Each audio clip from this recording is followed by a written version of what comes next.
Halo sahabat, kita ketemu lagi ya. Kita bicarakan lagi tentang self development, tentang law of attraction dan tentang sosial. Nah, ini kita sekarang yuk kita diskusi tentang apa ya? Biasa tentang abundance, tentang kekayaan, tentang harta. Karena sekarang konon katanya dunia lagi resesi, lagi terpuruk. Tapi kita jangan fokus ke situ, jangan percaya. Yang penting kita optimis bahwa kehidupan ini akan lebih baik dan lebih baik teman-teman ya. Nah, yuk kita bicara tentang kekayaan. Siapa sih yang ingin kaya? Nah, ternyata kaya ini gampang dan ini sudah saya alami. Jadi ini bukan gigowan atau bukan hayalan dan bukan juga karang-karangan, tapi ini sudah saya lakukan. Ternyata setelah melakukan hal ini, hidup saya ternyata lebih mudah. Apa itu? Yuk kita mulai ya. Ternyata kita untuk kaya ini banyak orang-orang yang salah kaprah. Banyak orang-orang yang melakukan hal-hal yang memang aneh gak sih? Cuman kadang-kadang ya terlalu menyusahkan diri sendiri.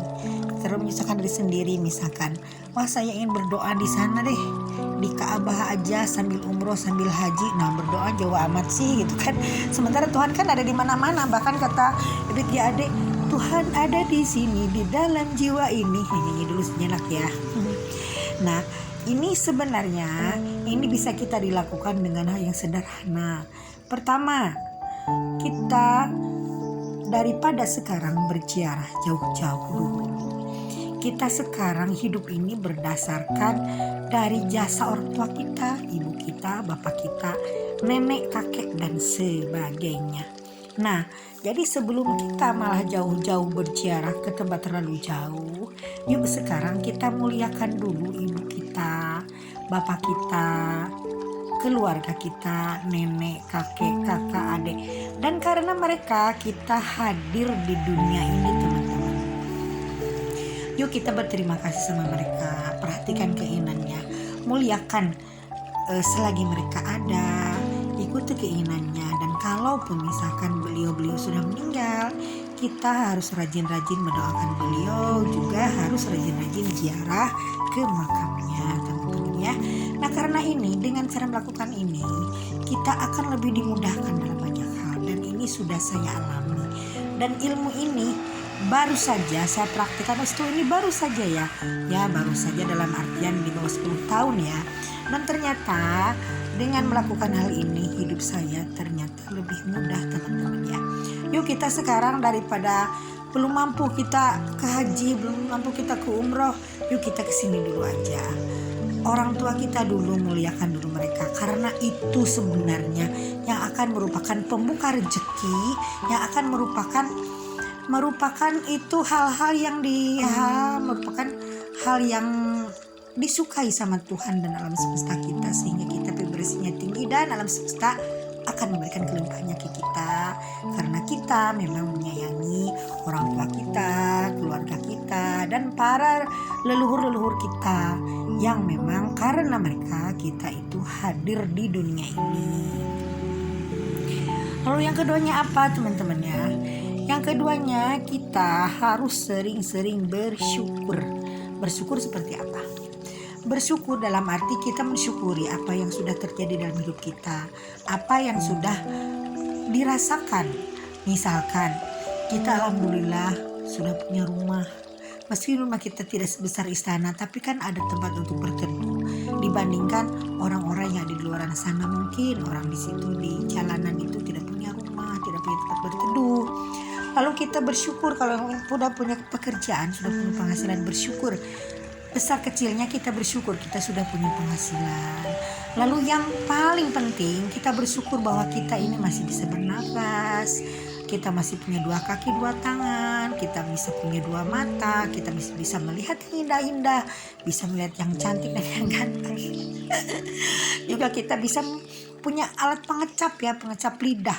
Coba kalau kita tidak punya lidah, gimana sih? Gimana sih rasanya ya? Jangan deh ya. Nah, jadi kita syukuri hal-hal yang sudah ada di dalam diri kita, yang sudah dianugerahkan oleh alam semesta. Mudah kan? Lalu berikutnya, yang ketiga, harus kita sering meminta maaf. Pertama, minta maaf kepada diri sendiri ya, kepada inner child kita. Nah, nanti inner child dan tentang inner work nanti akan saya bicarakan, kita diskusikan di video yang lain ya. Kita minta maaf karena kita terdiri pada jasad dan roh. Kita minta maaf kepada diri kita, jasad kita yang sudah kita repotkan tiap hari, kita puntang-panting, bikin dia capek. Dia tuh harus mencari uang sana kemari mengikuti keinginan kita. Kita minta maaf pada jasad kita. Maafkan aku, diriku, karena aku telah banyak merepotkan kamu. Kamu pastinya lelah, aku pastinya sangat capek karena aku sudah mengajakmu kemana-mana. Nah, itu untuk diri sendiri.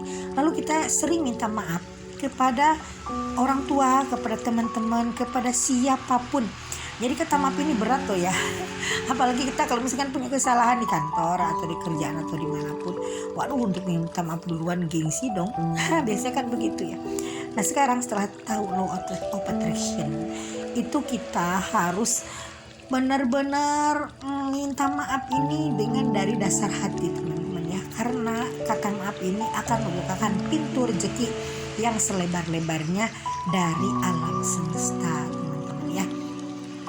Masih banyak sekali hal yang bisa dilakukan supaya kita kaya raya. Tapi yang simpelnya saya kasih 3 poin aja dulu. Yang penting dipraktekkan. Kalau misalkan hanya teori aja sih percuma ya. Jadi untuk apa sih cuman berteori? Yuk kita praktekkan aja. Meskipun ini simpel hanya 3 ya. Yang satu, kita ziarah, kita sayangi dulu orang tua kita, leluhur kita. Yang keduanya kita bersyukur dengan apa yang telah kita miliki kepada Yang Maha Kuasa.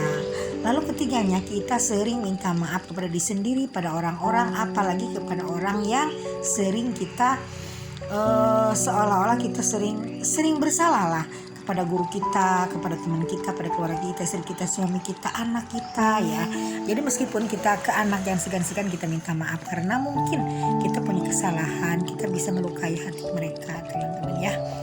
Nah, jadi untuk kaya raya ini sebenarnya tidak susah, tidak sulit. Yang penting kita praktek dengan hal yang praktis aja teman-teman ya. Yuk kita lakukan hal yang ketiga tadi supaya memang kita dibukakan pintu rezeki dan kita gedor pintu langit dengan hal-hal yang sangat sederhana supaya Tuhan melimpahkan rahmatnya pada kita. Oke teman-teman, yuk kita sekarang tuliskan di kolom komentar doa terbaik untuk teman-teman kita semua.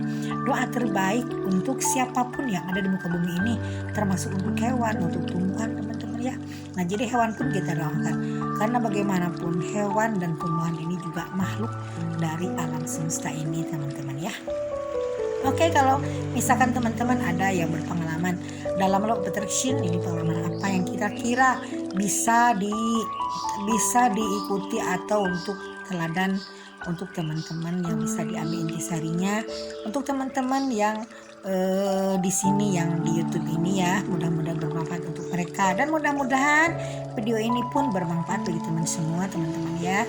Mohon maaf atas semua kesalahan, dan kalau sekiranya teman-teman ada hal yang perlu didiskusikan, ayo kita mau diskusi hal tentang apa. Yang penting kita tidak melenceng dari law of attraction, self development dan juga bidang sosial. Oke, sekian dulu. Wassalam.